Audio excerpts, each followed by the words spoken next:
Hay una pregunta que muy poca gente se atreve a hacerse en voz alta, y yo voy a hacértela hoy, directo, sin rodeos.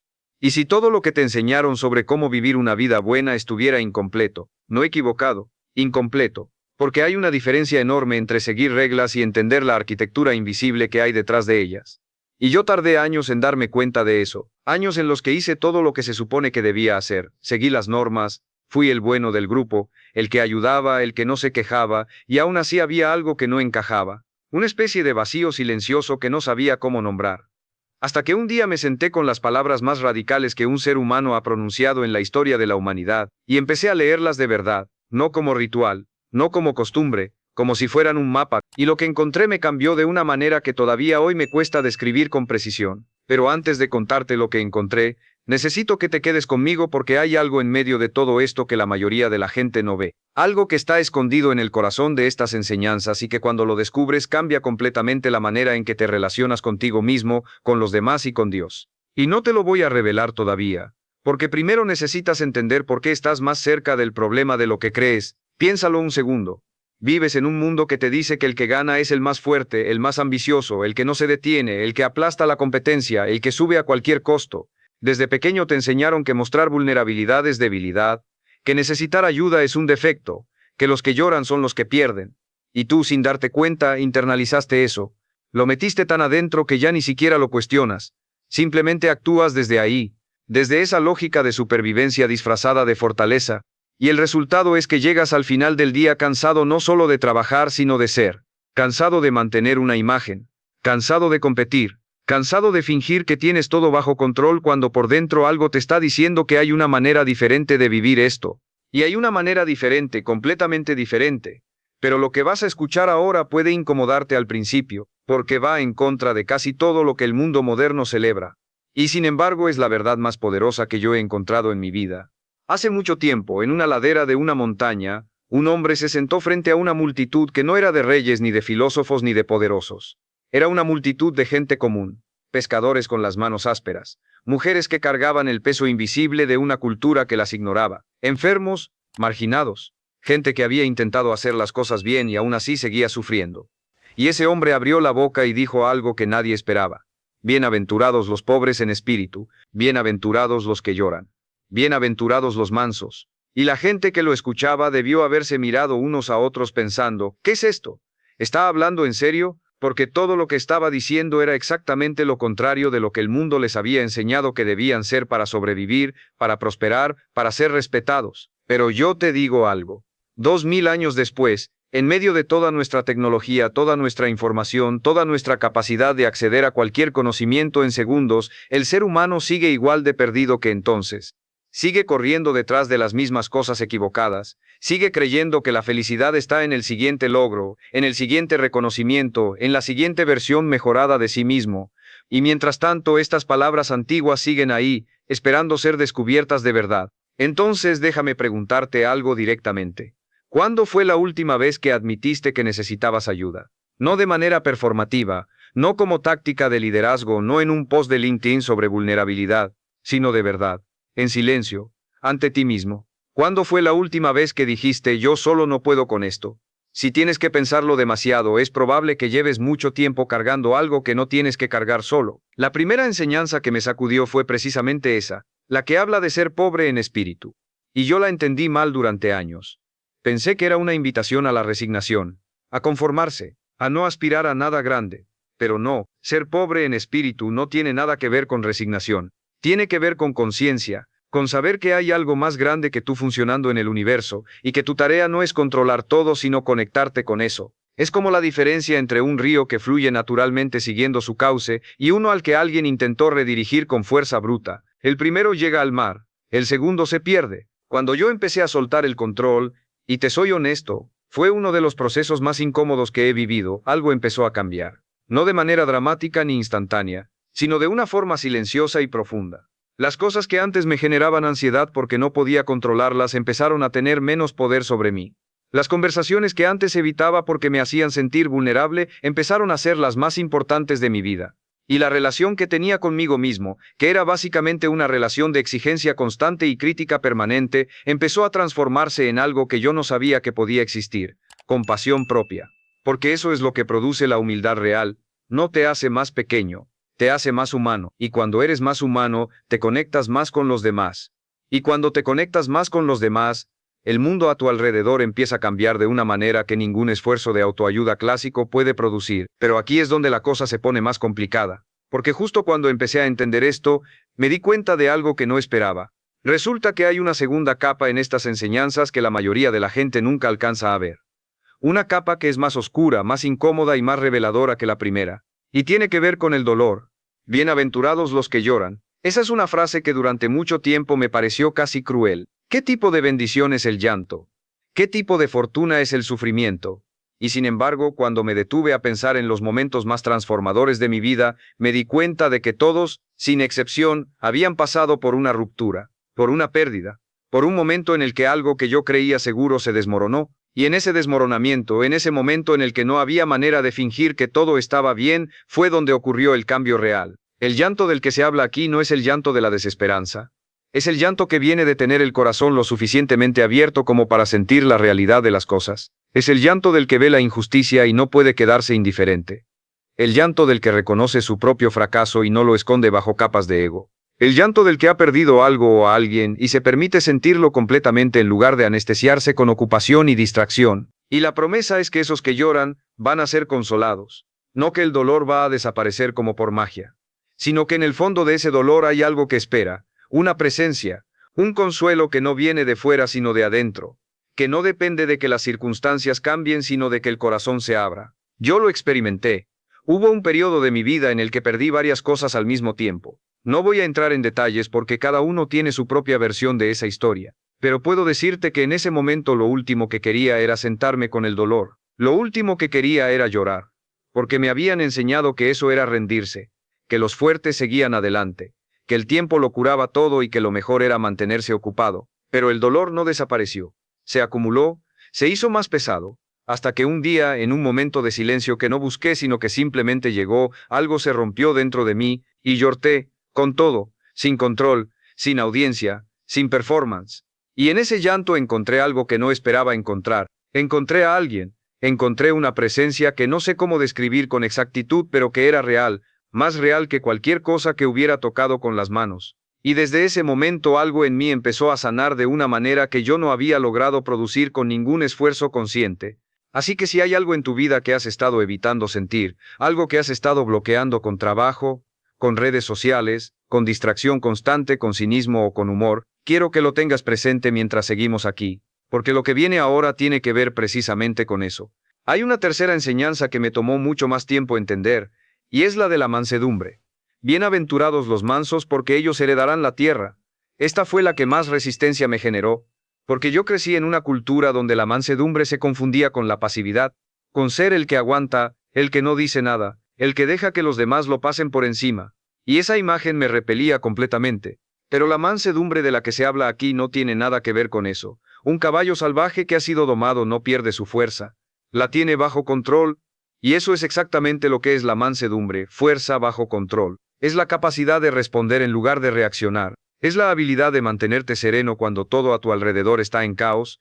Es elegir la paz no porque no tengas poder para hacer otra cosa, sino porque tienes la sabiduría para saber que la paz es lo más poderoso que puedes ofrecer en ese momento. Piénsalo en términos prácticos. ¿Cuántos conflictos en tu vida se han escalado no porque el problema original fuera tan grave, sino porque alguien reaccionó desde el ego en lugar de responder desde la sabiduría? ¿Cuántas relaciones han sufrido daños que tardaron meses o años en reparar por palabras dichas en un momento de reactividad emocional? La mansedumbre es el antídoto a eso. No te hace más débil, te hace más efectivo, te hace más influyente. Porque la persona que puede mantener la calma cuando todos los demás están perdiendo la cabeza es la persona a la que todos miran.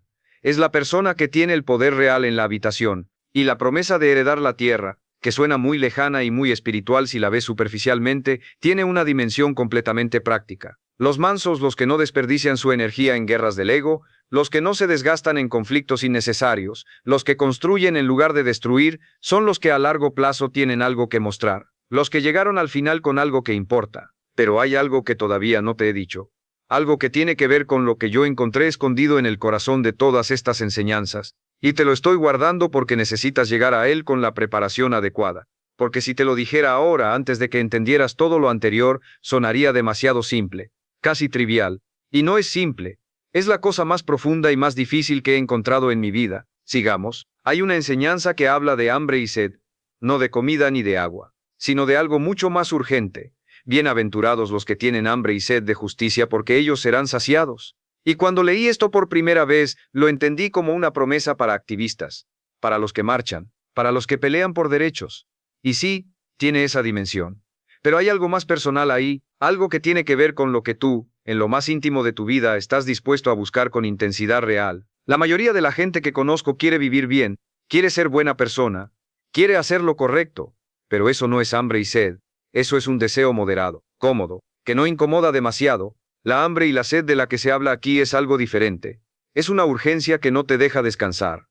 Es el tipo de convicción que te hace tomar decisiones difíciles cuando nadie te está mirando, que te hace decir la verdad cuando la mentira sería mucho más conveniente, que te hace defender a alguien que no puede defenderse solo aunque eso te cueste algo. Y aquí viene la tensión que no se resuelve fácilmente, porque buscar justicia genuinamente en este mundo tiene un costo. Siempre lo ha tenido. Y no estoy hablando solo de la gran justicia social, aunque eso también importa.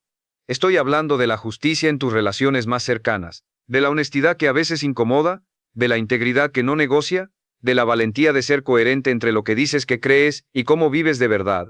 Eso cansa, eso genera fricción, eso a veces te pone en conflicto con gente que prefieres no confrontar, y sin embargo la promesa es que esa búsqueda tiene un fin, que hay una saciedad al final de ese camino que no tiene equivalente en ninguna otra experiencia humana. Yo lo empecé a vivir en mis relaciones más cercanas, cuando empecé a ser honesto de verdad, no diplomáticamente honesto, sino radicalmente honesto. Algunas relaciones se tensionaron, algunas personas se alejaron, y en el momento eso dolió, pero lo que quedó fue algo sólido, algo real, relaciones que podían sostenerse en la verdad. Y eso vale mucho más que la comodidad superficial de decirle a la gente lo que quiere escuchar. Pero entonces llegó la parte que más me costó, la que casi me hace rendirme antes de entender completamente. La misericordia. Bienaventurados los misericordiosos, porque ellos alcanzarán misericordia. Suena hermoso, suena justo, hasta que lo pones a prueba en la vida real, hasta que alguien te hace daño de verdad, no un malentendido, no una falla menor, sino un daño real. Intencional o no, el resultado es el mismo. Algo en ti quedó roto, y entonces te dicen que tienes que ser misericordioso, que tienes que perdonar. Y si eres como yo, lo primero que piensas es, eso no es justo. ¿Por qué tengo que perdonar si no soy el que hizo algo mal? Y ahí es donde la mayoría de la gente se atora, porque confundimos el perdón con la aprobación, confundimos la misericordia con la ingenuidad. Pensamos que perdonar significa decir que lo que pasó estuvo bien, que no importó, que puede volver a pasar, y no es eso.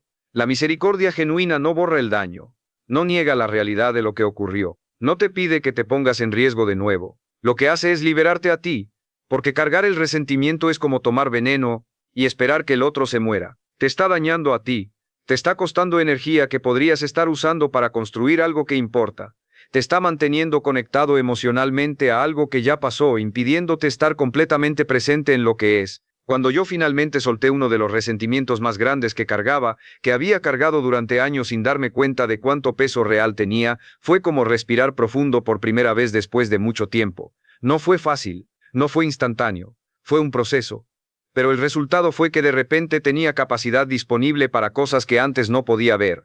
Y la promesa de alcanzar misericordia tiene también esa dimensión práctica. Porque la manera en que tratas a los demás define la manera en que te tratas a ti mismo, y la manera en que te tratas a ti mismo define absolutamente todo lo demás. Si eres incapaz de darte gracia cuando fallas, si te exiges una perfección que nunca alcanzarás, si vives en un diálogo interno de crítica constante, no puedes dar lo que no tienes. Y si aprendes a ser misericordioso primero contigo y después con los demás, algo se libera que no puede ser producido por ningún otro camino. Pero ahora viene la parte que realmente me sacudió. El segundo problema, el más profundo, el que no vi venir. Yo pensé que entender todas estas cosas era suficiente, que con conocer estas verdades, con tenerlas claras en la mente, algo mágico iba a ocurrir, que de pronto iba a ser más paciente, más amoroso, más misericordioso, más justo.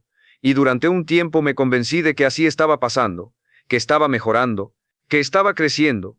Y entonces llegó el momento de verdad, una situación concreta, una persona específica. Una circunstancia que puso todo lo que creía sobre sí mismo a prueba.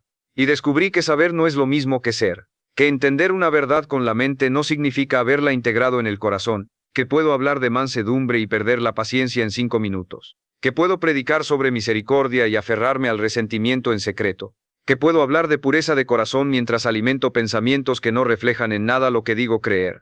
Y ese fue el momento más oscuro de todo este proceso, porque me di cuenta de que el problema no era externo, no era la circunstancia, no era la persona, era yo.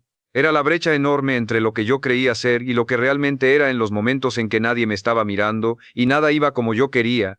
Y ahí es donde bienaventurados los de limpio corazón, porque ellos verán a Dios, se convirtió en la enseñanza más importante de todas para mí. La pureza de corazón no es un estándar que yo puedo alcanzar por esfuerzo propio, es una dirección, es una orientación, es la disposición constante de dejar que algo más grande que yo me vaya transformando desde adentro. No es un punto de llegada, sino un proceso continuo de alineación, un proceso en el que a veces avanzo y a veces retrocedo, en el que me caigo y me levanto, en el que reconozco que mis motivaciones son mezcladas, que mis deseos son complejos, que mi ego sigue presente aunque lo crea bajo control. La pureza de corazón es, en su esencia, la disposición a ser honesto, honesto con Dios sobre lo que soy, honesto conmigo mismo sobre lo que quiero de verdad, honesto con los demás sobre lo que estoy viviendo, sin performance, sin imagen que mantener, sin la necesidad de parecer más avanzado espiritualmente de lo que soy. Y cuando empecé a vivir desde ahí, desde esa honestidad radical y sin pretensiones, algo comenzó a ocurrir que no tiene otra explicación que espiritual. Empecé a ver, no con los ojos físicos, sino con algo más profundo.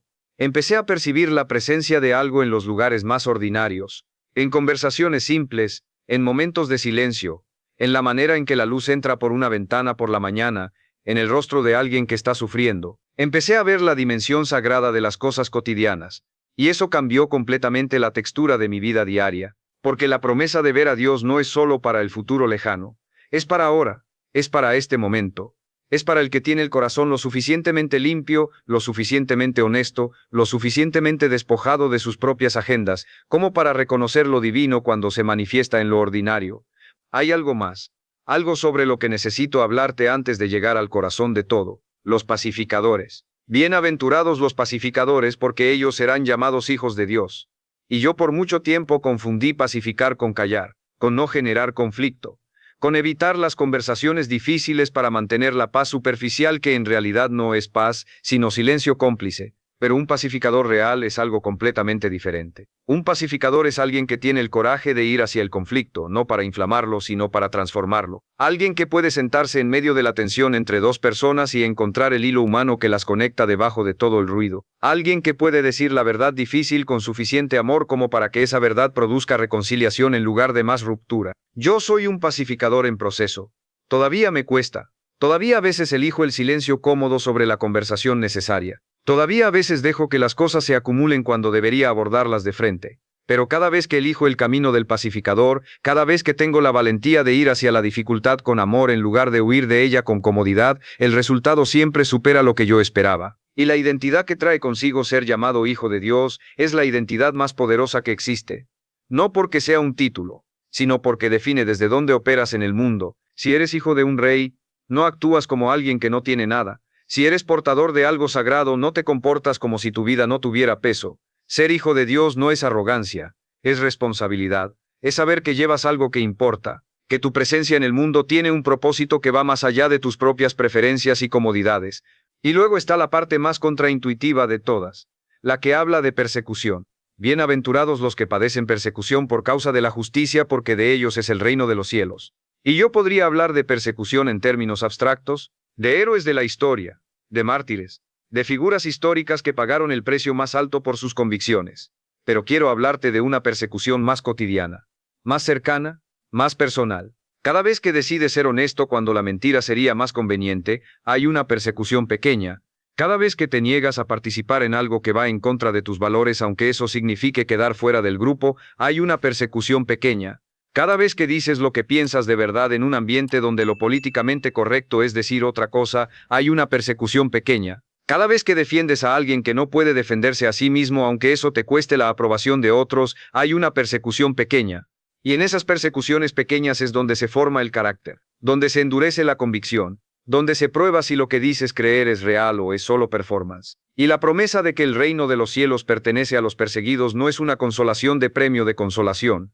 Es el reconocimiento de que hay un alineamiento entre el sufrimiento por lo correcto y la pertenencia a algo eterno. Pero también hay algo que la gente no dice sobre esto, que enfrentar persecución por causa de la justicia, aunque duela, también trae consigo una claridad que ningún otro proceso produce. Cuando pagas un precio por algo, ese algo se vuelve real para ti de una manera que no lo era cuando era gratis. Las convicciones que no han sido probadas son decorativas, las que han pasado por el fuego son fundacionales. Y ahora llegamos a la parte central, la que tiene que ver con la sal y la luz, porque Jesús en un momento del sermón mira a esa multitud de gente ordinaria, de pescadores y campesinos y mujeres y marginados, y les dice algo que debió haberlos dejado sin palabras. Les dice, ustedes son la sal de la tierra, ustedes son la luz del mundo, no los sacerdotes, no los religiosos profesionales, no la élite, ustedes, los ordinarios, los que no tienen título ni posición, los que dudan, los que lloran, los que a veces fallan, los que están tratando de entender cómo vivir bien en un mundo complicado. Esos, ustedes son la sal, ustedes son la luz, y yo te digo lo mismo a ti ahora mismo. No estoy hablando de un ideal lejano, estoy hablando de ti tal como eres hoy, con tus contradicciones y tus dudas y tus fallos y tu historia. Tú eres la sal de la tierra, lo que significa que tienes el poder de preservar lo que es bueno en el mundo que te rodea. Tienes el poder de evitar que la corrupción avance en los espacios donde tú estás presente. Tienes el poder de sazonar la vida de los que están cerca de ti con algo que transforma la experiencia entera de estar vivo. La sal no grita, no hace campaña, no se publicita, simplemente hace su trabajo calladamente y el resultado es evidente. Cuando está, todo sabe mejor. Cuando falta, algo esencial está ausente y todo el mundo lo nota aunque no sepan nombrarlo. Así es como funciona tu presencia en el mundo cuando vives desde estos principios. Y la luz no pide permiso para brillar, no se disculpa por iluminar, no se preocupa por si la oscuridad la va a apagar, porque la oscuridad, por definición, no puede apagar la luz. Solo puedes apagar la luz desde dentro. Solo puedes perder tu luminosidad si tú mismo la cubres. Si dejas que el miedo, la conformidad, la necesidad de aprobación, el cansancio o la decepción te convenzan de que es mejor no brillar tanto, de que es mejor no destacar, de que es mejor quedarse callado. Pero Jesús dice: no pongas la lámpara debajo de una cama, no la ocultes, ponla donde todos puedan verla, y que la gente vea tu luz no para que te admiren a ti, sino para que encuentren al que te da esa luz, para que la oscuridad en sus propias vidas tenga un punto de referencia hacia donde moverse, y ahí está la conexión que lo une todo. Porque ser sal y luz no es una tarea que puedes hacer desde la superficie. No es solo comportarte bien o hacer buenas obras visibles. Es el resultado natural de una transformación interna real, de haber pasado por el proceso de reconocer tu necesidad, de haber llorado lo que necesitabas llorar, de haber encontrado en la mansedumbre una fuerza que el mundo no te puede dar, de haber buscado la justicia con hambre real, de haber practicado la misericordia aunque doliera, de haber cultivado un corazón cada vez más honesto, de haber elegido construir paz en lugar de avivar conflictos, de haber pagado el precio de mantenerte fiel a tus convicciones. Todo eso, ese proceso completo, es lo que produce la sal y la luz. No puedes simplemente decidir ser la luz sin haber pasado por la oscuridad. No puedes ser la sal sin haber probado la insipidez de vivir sin propósito. La transformación interna precede siempre a la influencia externa real. Y luego está lo que Jesús dice sobre la ley. Y esto es crucial porque hay mucha gente que cuando escucha hablar de la ley piensa en limitación, en prohibición, en un listado de cosas que no puedes hacer. Pero Jesús dice que no vino a abolir la ley sino a cumplirla. Y lo que eso significa es profundo. Significa que los principios divinos no son arbitrarios, no son restricciones caprichosas de un Dios controlador. Son la descripción de cómo funciona la realidad a su nivel más profundo. Es como decir que la gravedad no es una restricción. Es la descripción de cómo funciona el universo. Puedes resistirla si quieres, pero si te tiras desde un edificio de 20 pisos protestando contra la gravedad, el resultado va a ser el mismo. Los principios divinos funcionan de manera similar, son la arquitectura invisible de la realidad humana. Y cuando los ignoras, cuando los violentas, el daño es real aunque tarde en manifestarse. Y Jesús fue más allá. Dijo que no se trata solo de cumplir la ley externamente. Dijo que el enojo sin causa es tan dañino espiritualmente como el asesinato, que el deseo lujurioso en el corazón tiene el mismo peso moral que el adulterio. Que si vas a hacer una ofrenda y recuerdas que tienes algo pendiente con alguien, primero ve y reconcíliate y después haz tu ofrenda. que tus juramentos son superfluos si vives con integridad porque sí debería ser sí y no debería ser no. ¿Ves lo que está haciendo? Está llevando todo hacia adentro. Está diciendo que el problema nunca fue externo.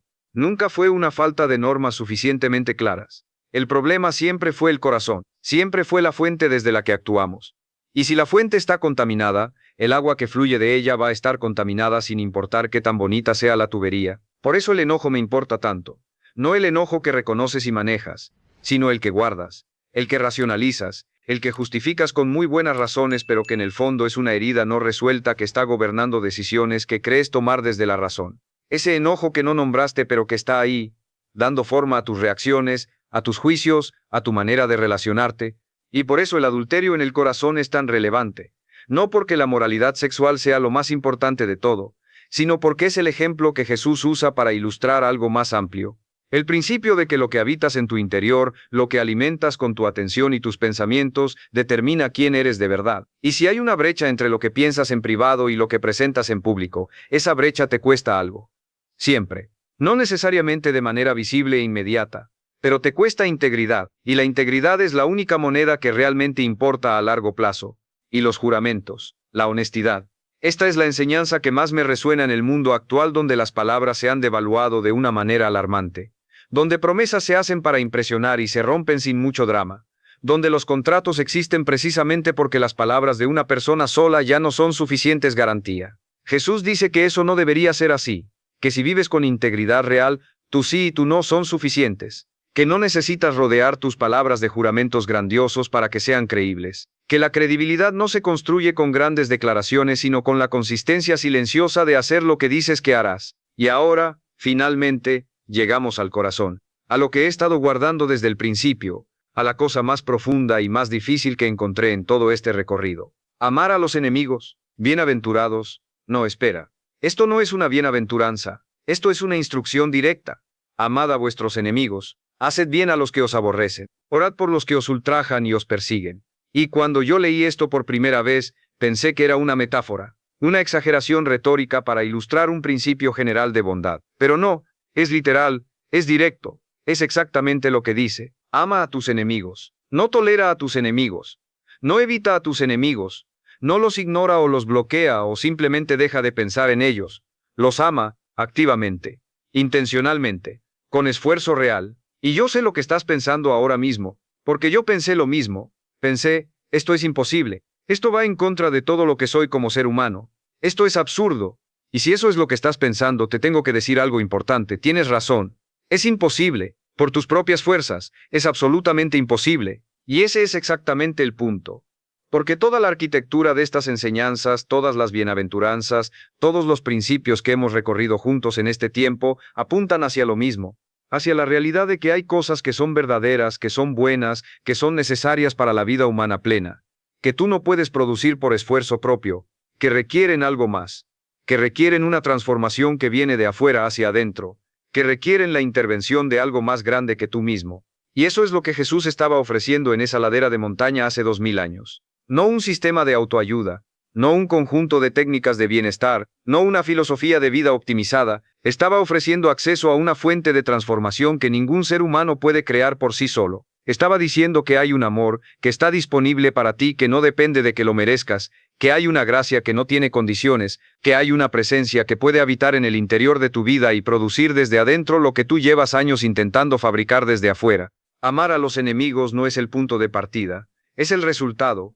Es lo que ocurre cuando todo lo anterior ha tenido tiempo de trabajar en ti, cuando la humildad ha ablandado tu necesidad de tener siempre la razón, cuando el luto ha abierto tu corazón lo suficiente como para sentir el dolor del otro, cuando la mansedumbre ha transformado tu fuerza en algo con control y dirección, cuando el hambre de justicia te ha hecho más consciente de tu propia necesidad de gracia, cuando la misericordia te ha liberado del resentimiento que te mantenía encadenado al pasado, cuando la pureza de corazón te ha dado ojos para ver la humanidad en el rostro de los que te han hecho daño, cuando la vocación de paz te ha dado el coraje de buscar la reconciliación incluso cuando es incómoda, cuando has aprendido a sostenerte en las persecuciones pequeñas sin perder tu centro, cuando todo eso ha ocurrido aunque sea parcialmente, aunque sea en proceso, aunque todavía estés en el camino, el amor a los enemigos comienza a dejar de ser una instrucción imposible y empieza a convertirse en una posibilidad real, no fácil.